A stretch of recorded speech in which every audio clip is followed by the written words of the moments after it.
యువరాజ్ సింగ్ పేరు పెట్టిన వాళ్ళు ప్రతి ఒక్కరు యువరాజ్లా ఆడాలని రూల్ లేదు, కానీ యువరాజ్ బాగా క్రికెట్ ఆడుతున్నాడనే యువరాజ్ పేరు పెట్టారంట వాళ్ళ డాడీ. మన ఇండియాకి సంబంధించిన అతను ఈరోజు కెనడా తరఫున సెంచరీ కొట్టాడు బాస్.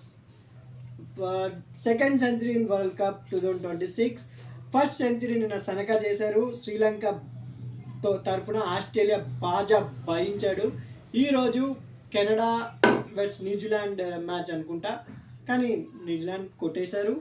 మనకు న్యూజిలాండ్తో ఏం ప్రాబ్లం లేదు, సౌత్ ఆఫ్రికాతో ఏం ప్రాబ్లం లేదు. ఆస్ట్రేలియా, పాకిస్తాన్, ఇంగ్లాండ్ ఇవే కొంచెం అత్తి చూపిస్తాయి, కానీ గుడ్ క్రికెట్ ఇండియాతో పాటు శ్రీలంక అండ్ మన సౌత్ ఆఫ్రికా, న్యూజిలాండ్ వీళ్ళు గుడ్ ప్లేయర్స్ ఉంటారు, గుడ్ క్రికెట్ కూడా ఆడతారు. కాబట్టి వీళ్ళు నలుగురు సెమీఫైనల్లో రావాలని నేను కోరుకుంటున్నాను.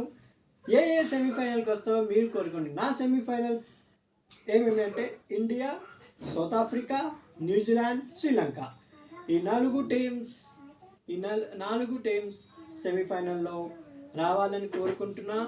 ఇండియా, సౌత్ ఆఫ్రికా మళ్ళీ పడవచ్చు, లేదా 2011లో ఇండియా, శ్రీలంక పడింది కదా, ఆ ఫైనల్ అయినా రిపీట్ కావచ్చు. ప్లీజ్ కామెంట్ చేయండి.